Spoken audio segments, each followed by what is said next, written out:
Welcome to this week's special edition of the Camera Shake podcast, all the way from Imaging USA in Dallas, Texas. Here at the Gaylord Texan is a fantastic venue. We have lots of booths, lots of manufacturers, lots of people. It's an incredible show. Now, of course, we have the likes of Nikon, Canon, Evoto behind me. But what makes a show like this tick, really, is the people behind the scenes. And I'm going to spend the next 3 days going around the show, talking to as many people as I can. Some you may know, some you may not know yet, but I hope you follow me, and let's have a lot of fun together. See who I found at Imaging USA, none other than my good friends, Steve Brazill and Brett Schauf. Guys, how's it going? We are doing good. This is way bigger than last year. Is it? Yeah, compared to Louisville, at least to me, I'm curious what other people think. Compared to Louisville, this is what I always imagined Imaging USA to be. Is this your first time at Imaging, or? Second. I did Louisville last year, but mostly that was for the whiskey. And then this year, it's mostly for the photography and the networking and the friends, seeing people like you flying in, seeing people like Brett. So, yeah, second time, and I have to say, it's what I wanted. Like, this is it's so far, it's lived up to the hype. Yeah. Brett, how many times have you been to Imaging before? This is actually my second time as well. I went in actually 2020 and haven't made it back until this year. And this is awesome. I have only been on the floor for a couple hours, but it's just amazing how many people you're running into. I ran into both you guys and connect that way. And of course, just all the vendors are here. All the new technology is here. All the cool labs and all the cool new prints and gadgets and just any accessory or equipment that you need, demos and live shooting capabilities. It's just, if you're a photographer, it's just a great place to be. It's always a great balance between the gear and the sort of human connections. Oh, no, I mean, I can do the gear online. I mean, I can look at the gear anywhere, but I mean, just being able to walk the show floor and run into you guys and run into the Larrys with Platypod and just run into all the friends in and out of market. It's just so cool. It's great to talk to people that share the same passion that we do. Yeah. Steve, what was the thing that you were looking forward to the most coming here? So mainly for me, it was probably running into people. Like, I like looking at the gear. That's right. I like looking at the gear, but like Brett said, I can research the gear to death online. I don't think I would buy anything here anyway, unless the show special was ridiculous. But, I ran into Hilmar Smith, who is a new Nikon ambassador. I ran into Anya Anti, ran into Atiba Jefferson and Bob Davis, who are both Canon Explorers Elite. Ran into you, ran into Larry from Platypod. Brett's been on my show, and yet we've never met in person, which is great. I love this. See, now here's the thing, though. This, to me, what just happened with people crossing through, that's kind of what makes this. Everybody here has their own focus. They are walking around looking for something that they're anticipating. And that's what makes it great. You come here, you may be looking for gear. You may want to just bring your camera and shoot the pre-set up models. You may want to watch, a Nikon ambassador or a Canon Explorer speak, or a Peter Hurley shoot headshots. You can get whatever you're looking for if you're into photography at Imaging. One of the big things I love here is that everybody here is here because they want to make an investment in what they're doing. They want to make an investment with their business or their hobby, their livelihood. But they're here because they're serious and passionate about it. I feel it's really good to see how busy it is around here because, right after COVID, shows like this lost a lot of footfall, but it is heaving right here. No, it is so wonderful to see people out and about and just, again, that human interaction. It just getting away from all the online chats and the forums and hiding behind the keyboard and getting out and interacting and just interfacing with people. And, you get in an elevator and you're going to have a conversation with somebody you'll never see again, but you have a passion that you share and it's just great to connect.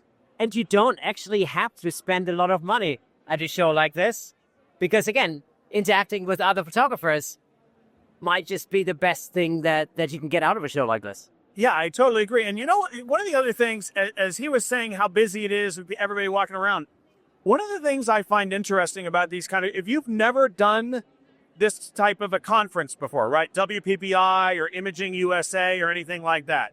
If you've never done something like that, one of the most interesting things is some people will have cameras, right?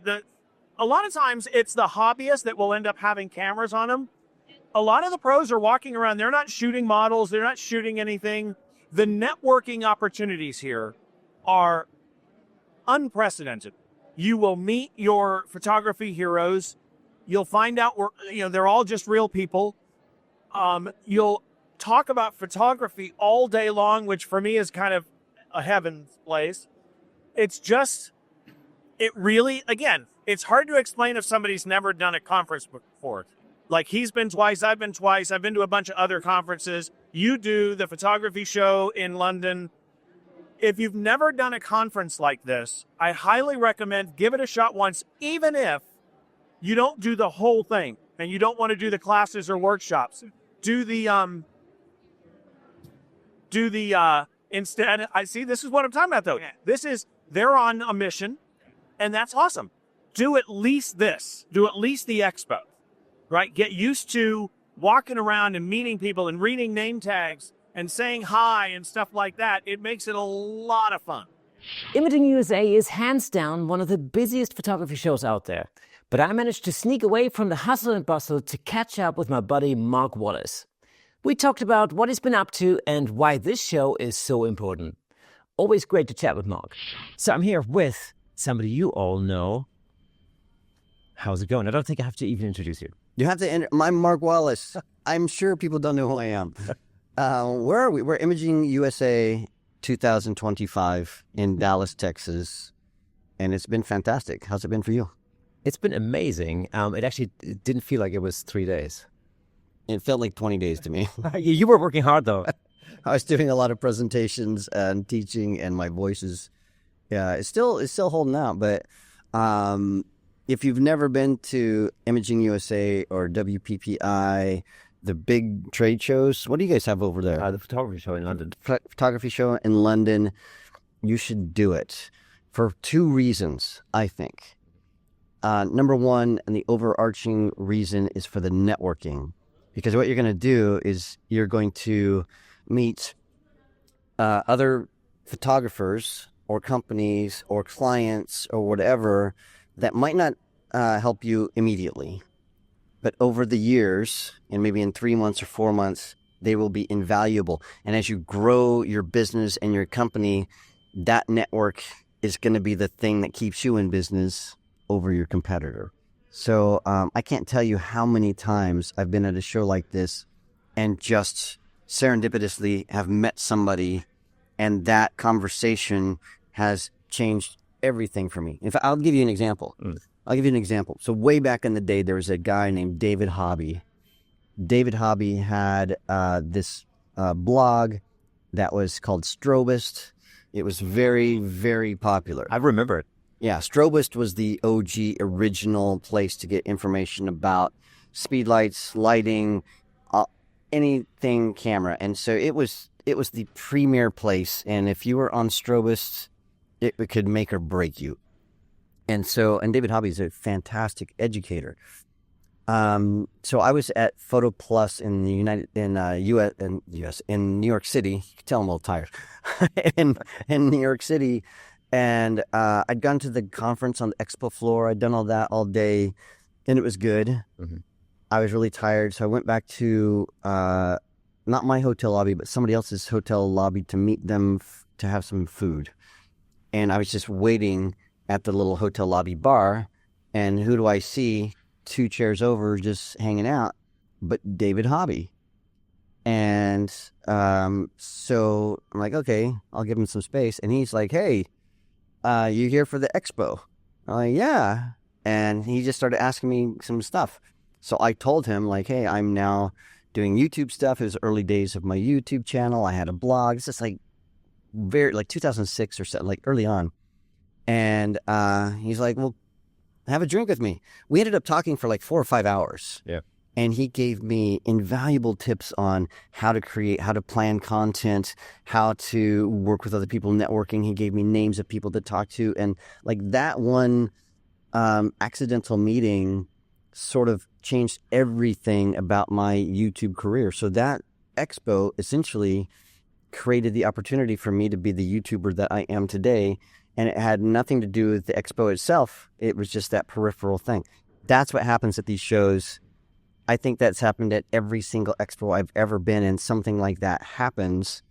Even today, I was walking out the door. I was introduced by a very important person at a big company, which I shouldn't say their name, but Canon. And I don't know what's going to happen from that, but it has the potential to be big things. So you should come. It's worth the money because that stuff is going to happen. Yeah.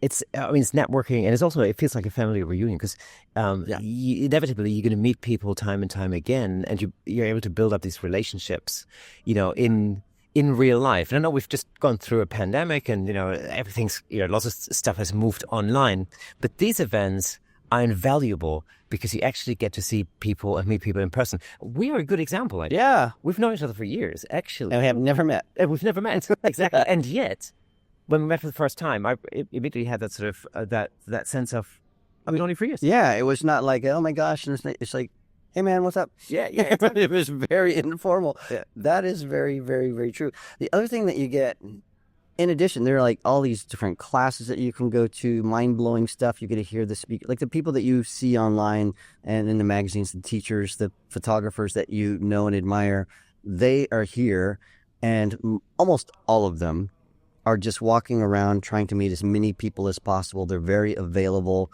You can ask them stuff. They'll be on your Instagram feed. You can, all that kind of stuff, which is really, really cool. So you get all of that education in addition to all the networking stuff. You'll go away tired, I think, but you'll go away inspired. And the thing that happens over and over again as you're watching other people shoot, because you see a lot of people shoot live. Yeah. In fact, I just watched Jared Platt. He was doing the thing at the Tethertools booth, and he had his table rigged up in a way that I had never thought to do. And so I was talking to somebody else, and out of the corner of my eye, I saw how he had secured a cable, and in like a very simple but genius way, I'm like, how have I never thought of this? Yeah, how have I never thought of this? That's surprising because you're like the Tethertools genius. Yeah. I'm like, huh. Yeah, because there's this little strap that was made to hold down the computer, which I never use because it gets in the way of the keys. But he was using that to sort of secure some cables and clean things. I'm like, of course that's going to be used that way. Like, so obvious. And interestingly enough, if you think about it, that's a little sort of a nugget of new knowledge that you've acquired that could very easily now be translated into, let's say, another YouTube video. Yeah, that could be a video. I won't give him any credit either. None at all. Is it going to be a video? No, it's not good enough. It's in this video.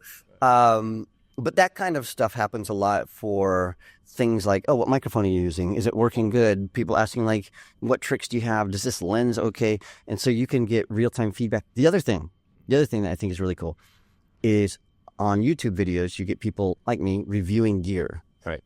And we're always going to say good things about gear because we're being paid to say good things about gear. And most people that I know, the rule is, if it's solid gear, I'm going to make a video and it's going to be glowing. If it's really bad gear, I'm just not going to do it at all. And so you just don't make videos about bad stuff. So you don't really know what the bad stuff is. At these expos, the cool thing is you can go and look and feel at the different lenses and cameras, and then you can talk to hundreds of people that have used them, or maybe somebody has one and you're like, how's that working for you? And they will not lie to you. They will tell you, this is fantastic, or don't buy this thing, or I regret getting this, or this is the best thing I've ever done, or, it's okay for the money. Whatever it is, you get totally unbiased, honest opinions. Next up, I ran into fine art photographer and Photoshop wizard Anya Anti. I've been following her work for a while, so bumping into her on the show floor was a fantastic surprise. We had a great chat about her creative process and what she's been up to at the show. See, I ran into Anya Anti. Anya. Hello. Hey, good to see you. Good to meet you. It's a great place to meet people. I mean, not necessarily only at the show, but also in everything that goes on around the show. So I know you've been speaking at the show. I did, yes. It was, head of my class yesterday. Yeah. Mm-hmm. Tell us what you've been speaking about. So my class was basically about editing in Photoshop. It was called Beyond the Click, How to Turn Your Portraits into Works of Art with Creative Editing. Yeah. It's a long title. But yeah, because your work is absolutely stunning. Thank you so much. Yeah. And everybody should check out Anya's Instagram for sure. So how's the show been for you so far? It's been fun. I mean, today is the first day of the actual show, and I just recently got it. But it's always fun. I enjoy conferences, not just this one, but the others too. It's a great place to connect with people from the industry, just friends, colleagues, and I always get a boost of motivation from this. Definitely. Yeah. So what I like about shows like this is, I mean, it's not only you meet people, and you can get your hands on gear and all the rest of it, but it's the educational part as well, and there's speakers, all the stuff that you can learn. What's been such a highlight for you so far? I'm not a geek person. Like, honestly, I don't care about all that. But for me, it's mostly about networking, I guess, to connect with people and highlight. I don't know. I really enjoyed my class yesterday. It went well. It's always amazing to me because a lot of people who come here, they're like maybe starting out or maybe like in the beginning of their career. So they're here to learn, and that's amazing. But for me, as an educator, it's also amazing because when you show them like some very simple, basic things, they get amazed by just some simple stuff. Like in Photoshop, you show them some keyboard shortcuts, and they're like, wow, you just saved 2 hours of my life. And I'm like, Yeah, and that's what I find with, especially shortcuts. Because especially when you added volume work, let's say you added like 1,000 images, one keystroke that you save now turns into 1,000 keystrokes. exactly. And 10 seconds that you save on an edit is like 1,000 times 10 seconds. And it makes a huge difference. Yeah, it's actually interesting because I don't really advertise it. Oops, sorry. But I work as a professional freelance retoucher, like high-end, actual, not just what I do for like art, but high-end commercial things. So I was having this conversation with my boss, and he said that the difference between bad retoucher and a good retoucher is that good retoucher could do it five times more faster. Yeah. Because we know all the like little things like keyboard shortcuts or like just shortcuts that you can make your workflow faster and more efficient. And one of the things I really want to talk to you about in a full Camera Shake episode is that sort of, the dawn of AI and the AI retouching tools that we find in things like Evoto or, Skylum Luminar and things like that, and what impact that has on real life, on humans basically retouching that. But I think I have a feeling that's going to be such an extensive topic that maybe we'll keep that for like a full-length episode. What do you think? That's definitely a thing to worry about it. But to be honest, from my experience, because I've been working as a retoucher for the last 10 years, it's been downhill for a while now. Even before all this awesome AI software popped up, it's been slow without that, because the industry is changing. So people don't have as big budgets as they used to. Then people don't want to invest in like high production photo shoots. They don't want to invest in like us retouchers, like spending 5 hours on one image, like polishing, because it goes to social media anyway. It's like this big, nobody cares. So it's been changing anyway, apart from like all this EI stuff. And I'm not gonna lie, I'm also concerned as a retoucher, but also as an artist. I'm concerned. But at the same time, I guess there's nothing you can do. You just have to adapt. And I myself, I'm using those AI tools and programs. They make my life easier. And I think what everybody's going to be thinking is like, how much knowledge you actually have to have in 2025 when we have these AI tools available. But I don't think there's a quick answer to that. We'll explore that in a full-length episode a little bit later on this month. So, Anya, thank you so much. And we'll see you again on a full episode. Sounds great. Thank you. Scott Johnson isn't just one of the UK's top wedding photographers. He's also a good friend. We actually traveled to and from the show together, which was a blast. But the real highlight? Scott won the wedding category in this year's International Photographic Competition. Huge congrats to him, well deserved. Look what I found none other than Scott Johnson himself. Scott, man, how's it going? Yeah, good. I'm enjoying the conference. First year here, experienced Imaging USA. what a place to come to. The vibrancy, it's buzzing. Yeah. Absolutely buzzing. I'm loving it. Yeah, the whole thing's been buzzing. We found out that we were on the same flight as well, which was even more fun. Yeah, it's been amazing. So yeah, we obviously we know each other a little bit from the photography show in the UK, and then we just got chatting, and all of a sudden we realised we were on the same flight. So it was nice to, you know, have a bit of a walk around the plane and stretch our legs a little bit. So yeah, shared a cab here and a couple of breakfasts. It's been great. It's been really good to hang out. Yeah, it's funny. It's always great when you have like a convention buddy. I think that's the thing.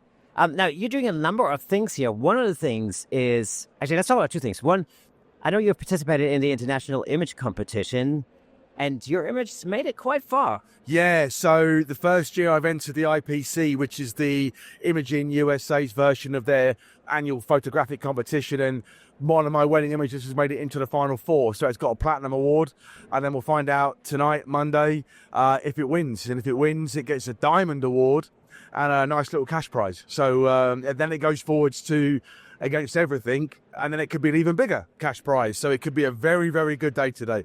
And of course, you're speaking tomorrow morning. If you won the first prize, do you think you'd be capable of speaking first thing? I mean, I might be fuzzy. I'm not going to lie. I mean, Gary Hughes has said if I win the category, we are going to have a cocktail this evening, but it's my first year speaking here, so I need to go in fresh. So, you know, I'll have a couple of beers tonight if we're successful, but then to celebrate those that are successful as well. So I've got other friends that are in tonight as well. So, but my talk at 10 may or may not be, you know, I should be brightening up for it. Yeah. What is it you're speaking about? So tomorrow the talk is called Entering the Wedding Matrix. It's about how to change someone's mindset. And if you're used to being at a wedding venue week in, week out, and you're just stuck in a rut, it's about how to find awesomeness out of something that you find quite mundane. Fantastic. I'm definitely going to be there. I'm going to do some filming, if you don't mind. No, not at all. I mean, I know at least 3 people that are coming now, so it should be pretty awesome. Awesome. Scott, thank you so much. We're going to hit the show again. And of course, we'll have you back on the show in the not too distant future. Yeah, I look forward to it. We've got a debate to have, so yeah, can't wait. Yes, it is going to be controversial, so that's one to look out for. But with that, we're back to the floor. One of the best things about shows like this is getting to meet the people behind the gear we use every day. I sat down with Josh Simon from Tethertools to hear the story behind the brand and how it all started. Always fascinating to learn how these industry staples came to be. I'm here at the Tethertool booth with none other than Josh Simon. So, Josh, how's it going? It's wonderful. We're having a great time here. Yeah, how's the show been going? Is this day 3? Day 3, and everybody's super excited. It's been really busy. Everybody's been learning a lot at the show, coming around and having a great time. Everybody knows Tethertools. Those orange cables are almost iconic. How did it start? Well, interestingly, I was doing photography, and I was assisting a lot of photographers. And this is when people were switching from film cameras to digital. And there was no workflow built out, and I was trying to help photographers make their workflow a little bit easier. And one of the things that I kept hearing over and over again from the photographers I was assisting for was people always trip over the cables. So I had the idea to make an electrical orange USB cord, and that's how it got started, and it kind of just caught on. People like the idea.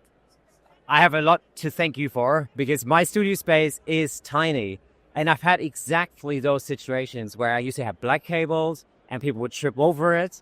And so, especially in small spaces, like in my studio, it's just a real need for organization and you know, just making things visible. So that's, you know, the orange cables are like magic. It's actually such a simple idea, but it's just magic. It really made photographers' lives a lot easier. Not only for people stepping on, tripping on it, when they need to grab that tether cable out of their bag, that's the one that pops out. They know exactly what that cable is designed to do. You're not going through the bag trying to find that right cable.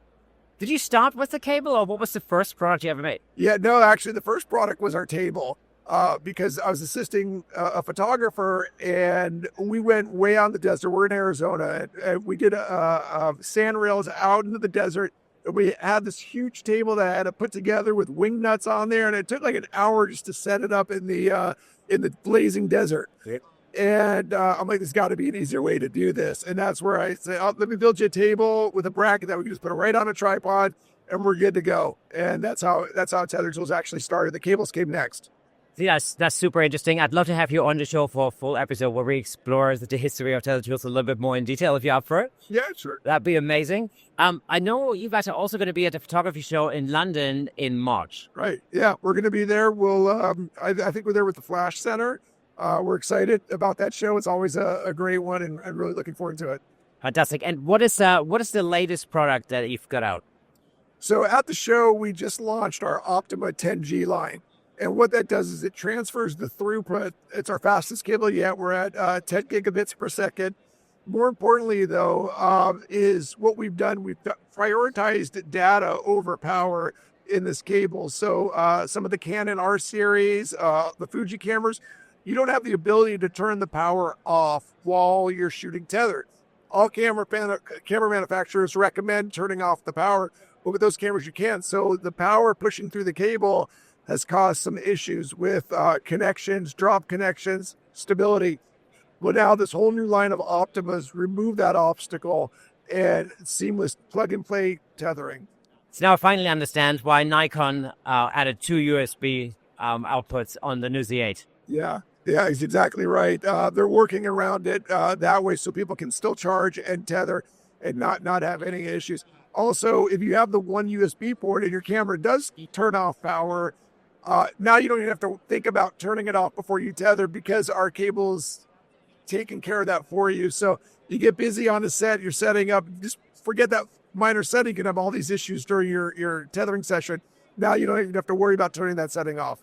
Fantastic. Josh, thank you so much for taking the time and speaking to me at Imaging USA. And with that, we're back on the floor. One of the coolest things about running this podcast is getting to know people online long before meeting them in real life. So finally catching up with Booray Perry in person, absolute highlight.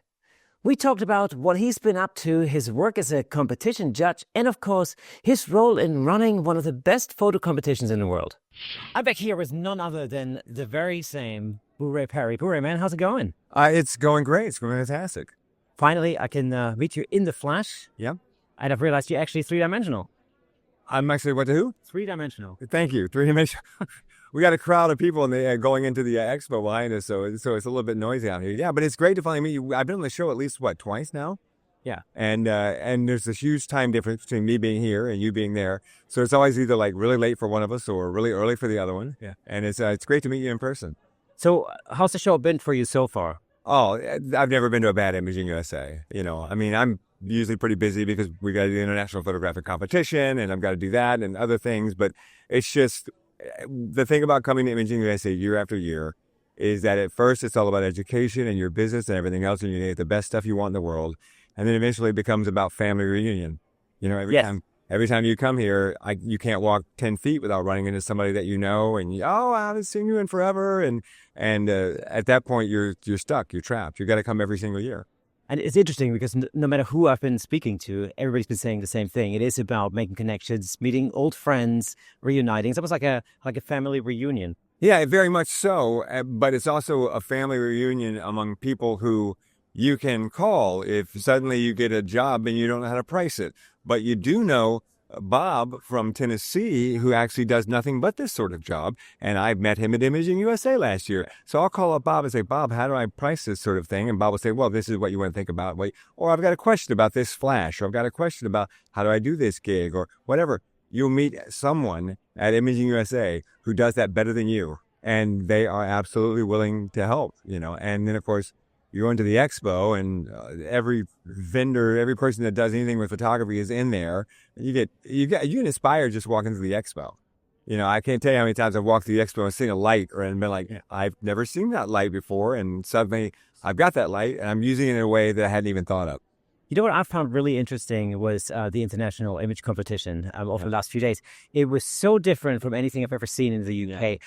Talk us through some of the differences, because I particularly love the kind of, head-to-head type of knockout. I don't know the differences versus the UK because I've never competed in the UK, but I assume that it's very, very stuffy and there's no ice. Is that about right? Pretty much. Yes. Okay.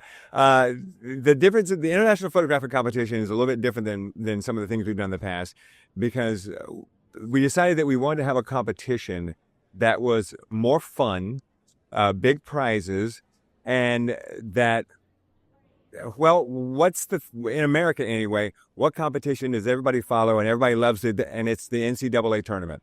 It's the college basketball tournament every year. There's a big bracket system. You see what teams are going to play what teams. You try and figure out what team's going to advance until we finally get to the Sweet 16 and the Grade 8 and the Final Four, and then we've got a winner. And the anticipation and building the whole thing up is so much fun. Why can't we do that with photography? For the European listeners and viewers, this is exactly like the World Cup. Yeah, there you go. Is that the way World Cup works? It's like everybody's in a bracket? Yeah. Okay, so imagine the World Cup, except it's with photography. So everyone's in their own category. There's a wedding category and an infants category and a maternity category and a wildlife category. So the first thing you do is you bracket them there, and you bring down till you get the very best image in the category. And then you have all the categories go head to head until you get the very best image overall. And the audience can see it and watch it live. You can watch it online. The audience can vote. Their votes don't go towards the winner, but still you get to see who the audience likes and who the audience doesn't like. It's a great night of fun. Well, it's 2 days of fun, really. But it concludes with a big night and me in a tuxedo and we get to crown the winner, and it's very emotional, and it's just a fantastic event. Yeah, I love the whole thing. I love the whole audience voting on an app, and you can see it. And interestingly, it didn't necessarily always tally with what the judges were saying. No. Well, you would expect it because you would think, well, maybe that guy's got a lot of friends in the audience, right? But last night, we're talking about a crowd with maybe 1,000 people in it. You don't have that many friends. No. So there were a couple of times last night where the judges would pick an image and maybe 80% of the audience had picked the other image.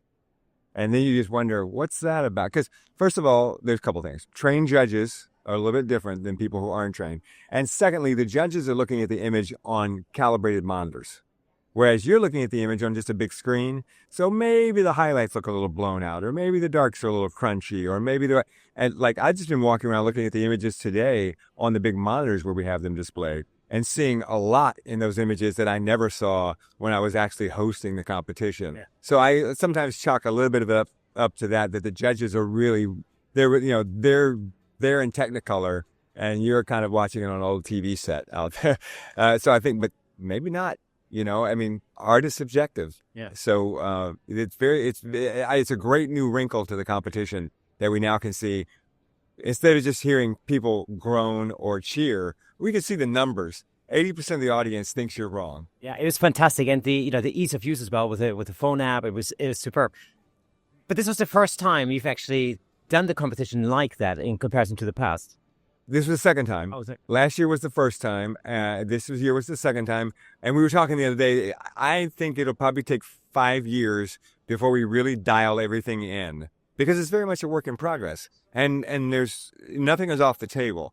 I say we, but no. This whole thing was put together by Rich Newell and the rest of his staff at PPA. They're the ones who came up with the idea of the bracket system, the head-to-head, the cash prizes. They came up with all that. Once they had come up with all that and had really started working on it, then they came to me and they asked me to host.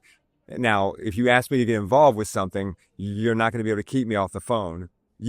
I've been on the podcast twice. You've asked me one question, and 30 minutes later, you get to ask a second question. So I was just constantly, Rich, what about this? Rich, what about this? So luckily for me, he's been so kind as to let me have input too, which makes me feel like I got a little ownership. So I'll say we, but really, I don't ever want to suggest that I was the one who built this. I was not. It was the people at PPA.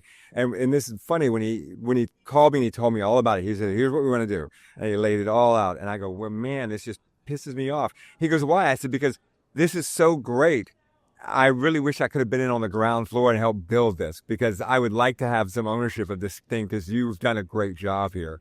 So this is our second year, but every year it changes. This year, it's like, okay, before we do this, talk to this person or talk to that person. This year we added a man on the street. We had a reporter in the audience, and we would kick out to him, and he would be in the audience and interview people in the audience. We didn't do that last year. And between now and next year, we'll come up with new things to do, and we'll just keep trying stuff and seeing what the crowd likes until we finally, hopefully, I would think 5 years, come up with a formula and we're able to say, that's it, lock it in. Yeah, see, that's what I love. It's always innovating, always trying to do something new, and never, just relying on the way it's been done for, I'd say, hundreds of years. Well, one of the things we have a category that changes every year. Like this year, maternity was a category that wasn't in last year. because what happens is you have some categories, you want to have this category, but you just don't get enough participation. But if you have it once every 2 or 3 years, people save up their images or whatever. And so you can try and put in new things. We're talking maybe about splitting a couple of categories, because we have a couple of categories that get so many entries. And you're like, well, that's so many entries. And I said to Rich the other day, I said, like in the wildlife category, what do you see a lot of? And he said, flowers. I said, great. Well, why don't you next year just have a flower category? And you can put all the flowers in that category. And then, still have your wildlife over here. And now they don't have to compete against each other. Birds on sticks. That should be its own category. Sticks. That's the other one. It was birds and flowers and wildlife. And I said, and in landscape, you could probably break out mountains into its own category. Yeah. Mountains and beaches, separate Mountains and things. beaches are a separate category. And if we were getting, if we were getting 500 images in the high school senior category, suddenly there'd be a high school senior boy and a high school senior girl category. Because it's hard to come up with 16 categories of photography, and each one of them is going to get hundreds of entries. That's hard. So that's a big struggle. It's fantastic to see how innovative the competition is here. I think, I often think that competitions in the UK in particular, could maybe take a leaf out of this book. So it's always worth traveling to other exhibitions, other shows like this one, just to get some new inspiration, whether that's on the competition side, whether it's on, the education side. It's totally worth it. Booray, I've enjoyed my stay over here tremendously. Thank you so much for talking to me. And I would love to explore the whole topic of competition and photo competitions, maybe in a separate episode with you altogether. Oh, that, first of all, you can explore anything with me. But competition, yes. Because let me tell you, as a member of PPA, for years, I was the fly in the ointment. I was the guy that people were like, you're at the convention and you see Booray over there and he's doing this, and you're like, stay away from Booray because he's on a ramp. Because Booray's ranting about competition. I ranted about the PPA's competition for years until they finally changed it. I don't want to say they changed it because of me, but certainly I was in there doing my share of yelling, and they changed it, and they changed it around a little bit, and then they made the change that they made now when IPC came along. I didn't have anything to do with that. But if you don't like something, talk about it, discuss it, and figure out what's better, come up with a better idea, and then pitch it. And I do a lot of that. Fantastic. Booray, thank you so much. Speak to you soon, man.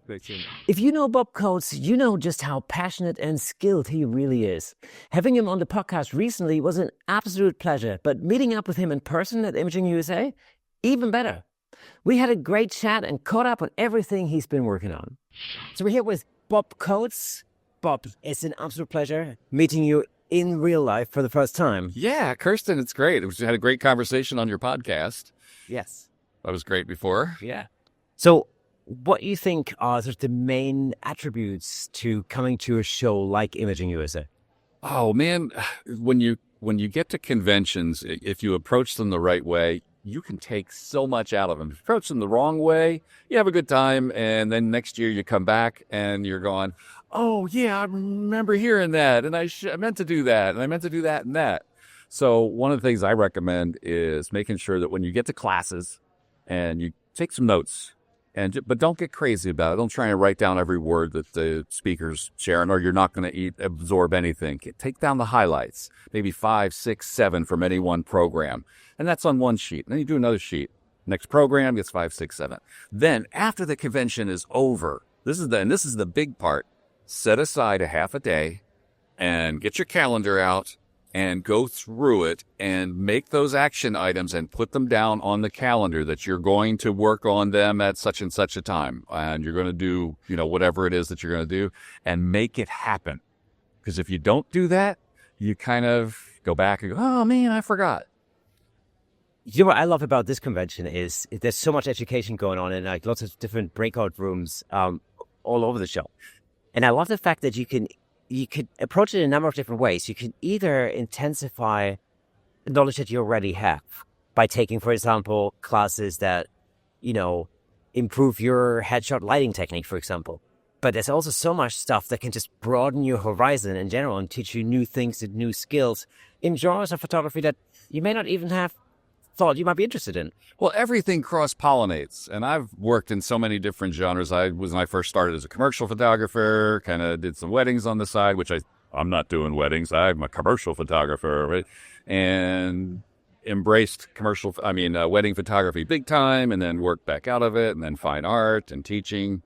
But I've found that everything informs everything else. It all cross-pollinates.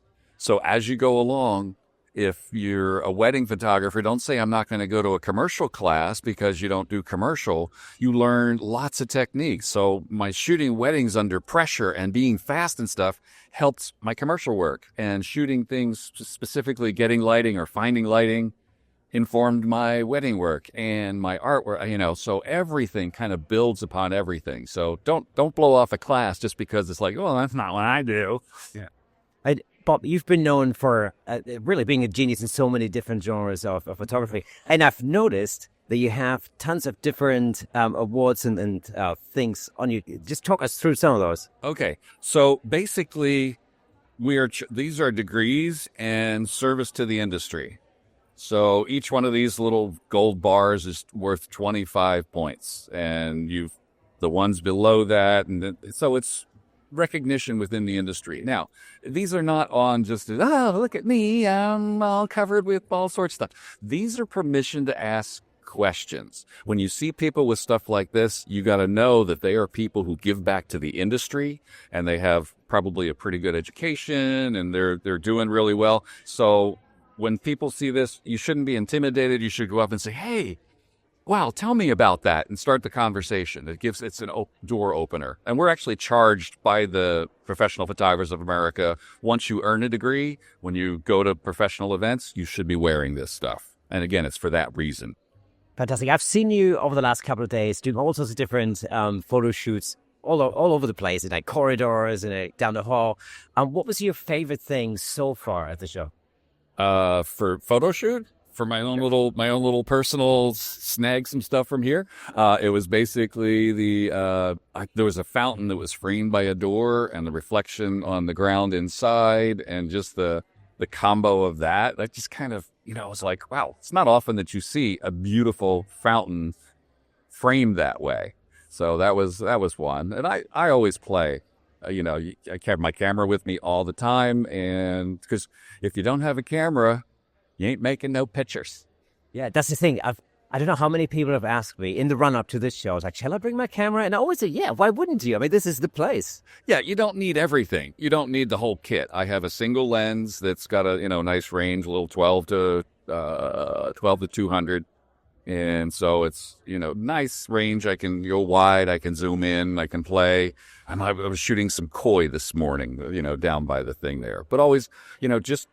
if you keep the only way to get better at photography is to make photos. And the more photos you make, the better you get, and the more you see, and you're going like, oh, I think I saw that way. Camera has only one aperture and only has one eye. Our eyes change. If I look out that window right now, my pupils close down and I can see the detail out there. If I look back over here, but there you are. Now you're back. Camera can't do that. So you have to learn to see how the camera sees.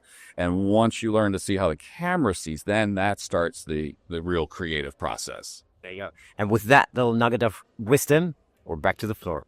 I've always been fascinated by Brett Schauf's aviation photography. So when I ran into him at the show, I knew I had to grab him for a quick chat. The stories behind his work never disappoint. Right. I've found none other than Brett Schauf on the show. Amazing aviation photographer. In fact, if you've been watching one of the most recent episodes, you would have seen his incredible work on the show. So, Brett, good to see you out here. Hey, great to see you. Appreciate you stopping by. How's the show been for you so far? Outstanding. It's a lot of fun. There's so much energy out on the floor, and all the lessons and classes are just really well attended, and it's just a great energy, a great vibe. Yeah. What's your favorite bit been so far? I really just think the experience. It's hard to narrow down just one specific isolated event, but just seeing so many people out here and just so many people enjoying the passion they have for photography, running around, shooting, all the photo walks going on. The trade show floors had just a ton of energy. Every major vendor has, live demonstrations and live shooting capabilities going on. So it's just a great way to come out and test new equipment and maybe pick some up and kind of have a little fun with it and learn and just enjoy with other photographers. And that's the thing. I mean, we've mentioned it many times before. There's a lot of education going on, but there are also show deals to be had. And I know you've just got yourself a few new toys. Yeah, there are a lot of show deals going on, just for fun, or not for fun, but picked up a new Z6 III just to help us with some video work we've got coming up. And then just kind of for a personal project camera, I picked up the new Nikon ZF. It's not really new, but it's new to me, with the 40 millimeter. And we're just going to use that for some street photography, just walk around and just really use it for some personal projects, and just back to shooting a different style, slow down and be very deliberate about what we're shooting. And you've mentioned the video side, because you're actually, after the show, you're going straight to a video project. Yeah, it's a combination video photo. So, as soon as the show's over, we're going to go out with one of our commercial clients, and we're going to capture a couple days worth of B-roll, just stock photo and video they can use for their marketing campaigns and communicate with customers. Yeah. Perfect. One day I'm going to come out and see you and hop on a plane and see how that's done. Oh, we definitely need to do that and get you flying, get you on a harness and open the doors and let you hang out and shoot. I'm definitely looking forward to that. Anyway, Brett, thanks so much for talking to us. It's a pleasure meeting you here, man. Thank you. It's great to see you. Have a great show. Fantastic. And with that, we're back to the floor. Catching up with Vanelli is always a pleasure. He's one of the most energetic people in the industry. This time, we sat down to talk about Apathy, Skylum's latest software aimed at making life easier for portrait photographers. Some seriously exciting tech in the works. Here we are back on the floor with Vanelli once again, but this time, we're talking Apathy. Hey, thanks so much again for having me on the show. Now, people are wondering, well, what is Apathy?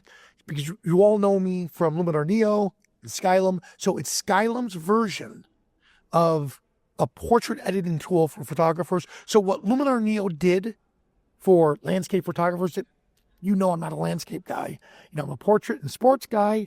So here the company hires me, and I had to learn quick about becoming a landscape photographer and editor. So of course, I enlisted the help from a lot of our good friends. You have Hobby San, Jim Nix, Jacob Boris, our good buddy Dave Williams. Yeah. So there are so many incredible landscape photographers out there, and I pulled their knowledge from them to help me learn how to do landscapes. I'm by no means at their level, editing-wise, because of the tools, I'm able to. That's what Neo did for photographers that are dabbling in landscapes. Apathy is going to do the same thing for portrait photographers. So, something I've wanted for so many years. So think of it, the ecosystem. So at Skylum, we have Luminar Neo, we have Apathy, and we have mobile, Luminar for mobile.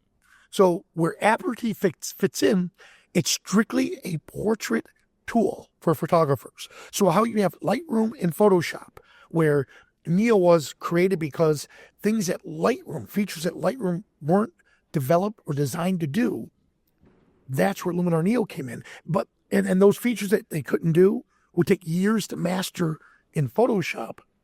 That's why Luminar Neo was created, because it was that bridge.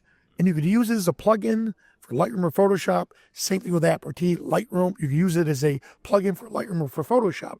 But the difference is Photoshop is the staple of graphics editing, as the graphics editor that photographers use. It's complicated. Graphic photographers or graphic people use it, or artists, they use every feature of Photoshop. Photographers use maybe 5%? Yeah, Photoshop's a monster. Yeah. So this is the tame monster that you're like, oh, all the tools are strictly portrait tools. So here's my typical workflow with it now. As you know, with portrait photography, you always smooth the skin, enhance the eyes, remove blemishes, maybe sculpture the face just a little bit, not to the point to where the subject's own mother can't recognize them, for the love of God. And thank God we have a tool that doesn't produce fake plastic skin. Right? You've seen that many a times, right? Many times. And it's on social media, and you're like, people, for the love of God, why? You don't look like that in real life. Don't go overboard in your editing, right? Excuse me. Oh, sorry about that. Got me choked up. All right, so, it doesn't look like that in real life, so why do it in your edits? This makes it look realistic, and it keeps the pores. A couple features in it that I absolutely adore, and keep in mind, just like what I did with landscape photographers, pulling knowledge from them, thank God our Skylum team, they're a bunch of Ukrainian brainiacs. These guys are some of the best in the world at coding. They did the same thing. We have Julia Trotti, who, as you know, was a really well-known portrait retoucher. She was a retoucher who got sick and tired of just retouching everybody else's photos. She became a photographer herself and has been doing amazing work with her photography. So we had her come in and she consulted on the project. Roberto Valenzuela, they met with Matthew Jordan Smith, you name it. All of my good friends, Vanelli, who do you respect? Gave them the names. They went out, Dixie Dixon, you name it. They asked for their feedback, just like I'll be asking for yours. And they came in, gave them their tools. So this first release right now, the engineers said, we got to get it to market. Let's put the most essential tools in with room to grow with photographers. And what I absolutely love, file, help, feedback. You submit your feedback, so you're going to grow alongside with you. I mean, how cool is it to be part of a groundbreaking, something new that you have input in? With Photoshop, when it first came out, Thomas Knoll, I was fortunate way back 25 plus years ago that I was part of that. Sure, they asked for feedback. They asked for the focus groups. It was amazing. Well, now, here with a new product like this, again, we could use the focus groups to where we grow with photographers. And I don't need this. How expensive would it be to hire your own programmer and say, I want this in my program? Here we are with Aperty. Aperty can change the eyebrows up, down, bring them in. My goddaughter, loved her to death. Erica would always say, oh, come on, Mr. V, my one eye is smaller than the other. So, of course, it's the trick as a photographer. You put that eye towards them. In our case, you could adjust the eyes and just make that one eye slightly larger. You could do the same thing. Like my sister Maria, no, I did not do this on my photos. I can make my nose look smaller. Right. Change the direction, slim my body. And no, I did not do any of this on my Facebook posts. So they were straight out of camera or cell phone. But those are things you can do. But again, as photographers, be responsible. Make sure you don't go overboard to the point to where that model is not recognizable. Like they said, the model's mother can't recognize them. Yeah. You're going too far. And the other thing that I like to do is I know that if you get stuck in an edit and you work on an image for a number of hours, it's almost like you're hypnotizing yourself. So I take a step away. I'll wait a couple of days. I load the image back up and I look at it with that distance.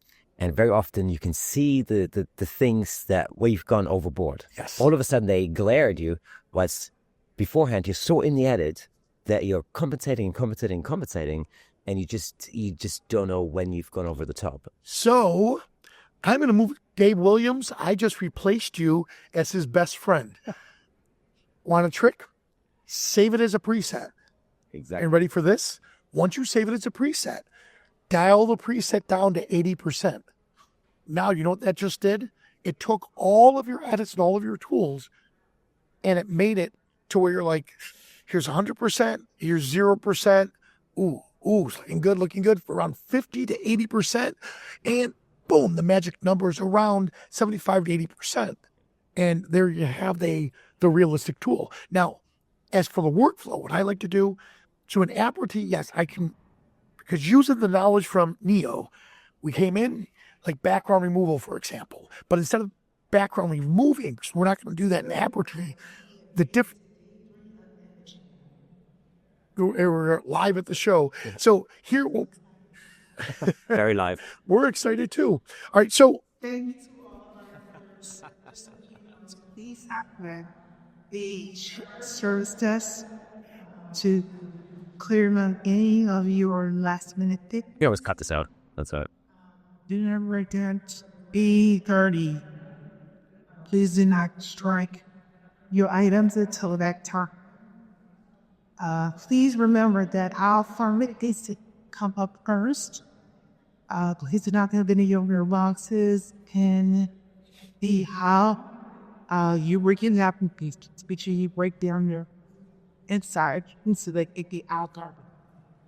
Please. All right. You remember these patchy? So what average? Let's say tonight, come on, Tuesday, to get your these vaccines, then I'll just be mindful with medications with them as they. I think they probably think that the people who set up the booths have never done this before. Yeah, they're not even here. Most people aren't even here.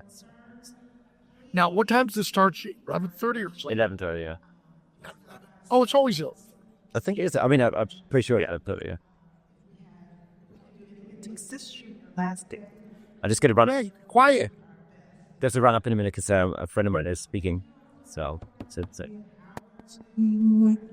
Show them. Ready? Go. So the editing system, how I would like to use it, is the background removal, for example. What I like to do is right away you mask it. You separate the background from the subject. Now I can control the background with whatever I want. I could put a gobo on the subject. I could add different light sources and all cool things with that. I can get as creative as I want as a portrait. But then if I want to take it to the next level, here's a simple tip and trick. Export it as a high-res TIFF. Put it into a underscore complete folder. Or I'm sorry, underscore to be processed folder. Yeah. Now, if you're inside Luminar Neo, if that to be processed folder is in Neo, right there, that's where it's automatically going to appear in Neo. Do your creative edits you want to do in there. Here's where you save it back. Where do you save it? Back to the original file source that it came from, but put a subfolder called underscore complete. Now, with a lot of those amazing Viking shots you did, you have model release forms? Always. Always have a model release form. Where do you store it? It's somewhere on my hard drive. Guess where we're going to put it? Back in the original folder where those images are. So if I call up Kirsten and say, hey, Skylum loves your Viking shots. They want some of your images. Do you have a model release form? He doesn't have to sit there and sift through his hard drive. It's there with the final images, and you have it right there. And of course, you give that to the model itself. So photographers, make sure you do that. And once you export it out, remove them for the to be processed folder, and now you're always ready. So that's how you'd use the two programs together. And it's so neat because you don't have to resync, re-input, or anything along those lines. So, Appertine, I know you're going to give it a great try. Oh, 100%. I can't wait to try it out.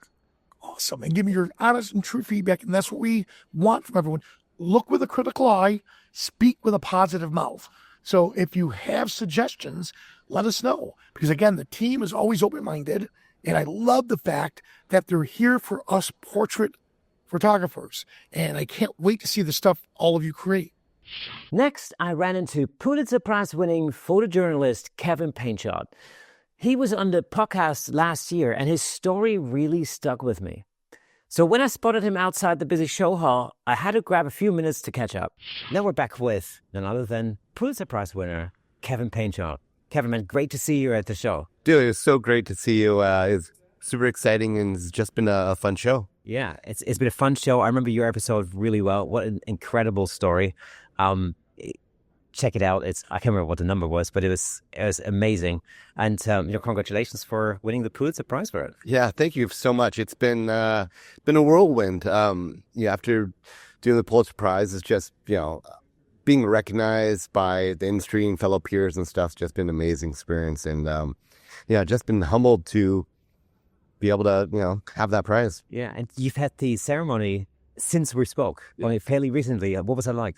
It was surreal, absolutely surreal. Our boss flew our team of 7 of us up to New York, and Columbia University, and it was just all of us were just kind of floating that entire night and going into Columbia University in their big auditorium and just being around the most talented people in the world and journalists, and it was just a wonderful, incredible, surreal experience. And it was, yeah. Don't worry about it. It happens all the time. No problem. All right. Do you want to do it again? Yeah, let's just roll back to that question. Yeah. So in October, our boss flew our entire team, the 7 of us, over to New York, and we attended the Pulitzer Prize ceremony at Columbia University. It was just such an amazing experience. All of us were just kind of just floating the entire night and just being around so many talented, wonderful, amazing people and just talking with, people from the New York Times and the Post and all these just amazing journalists and, writers and even music people. And it was just a really, really amazing experience. Fantastic. Now, you've been at the show for a couple of days. What are your your most outstanding aspects of the show? The classes have been good. The energy has been great. The people have just been great. Everybody who attends here is just so open, and it's fun to just talk to a stranger and go, hey, what are you shooting? Just talk to them about what they're doing, what they're involved with. Yesterday I saw Gregory Heisler, who just unbelievable stuff, unbelievable. And so saw him speak yesterday, and that was really, really inspiring. And just seeing a lot of the speakers there at the booth has just been really cool. And a lot of these classes it kind of inspires me for different ideas for lighting and just approaching different shoots. So it's been really cool event. This is my first big photo conference I've ever been to, so it's pretty overwhelming at first, but it's been good. Yeah, and the parties aren't bad either. No, the party's been great. Yeah, last night we were all up till pretty late, and it's good. Good people, good loud music, but good drinks. It's fun. Yeah. Are you staying for the entire rest of the show? No, I'm actually leaving tomorrow morning. I got to be back home. Got work to do, news to be reported on, and so yeah, I've been here since Saturday evening, so I was here all day yesterday and all day today, and so I think it'll be a good amount of time, and just for waiting to see my wife and kid. So it'll be good to be back with family. Fantastic, Kevin. So awesome to see you. Thank you so much, and I'm sure we're going to be hanging out later on at the bar.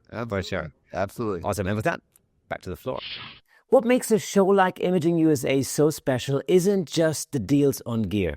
Though, let's be honest, those are always tempting. It's the education, the chance to connect with other photographers, swap stories, ask for advice, and pick up tips that can actually improve your work. That's what keeps me coming back. And I can't wait for the next one.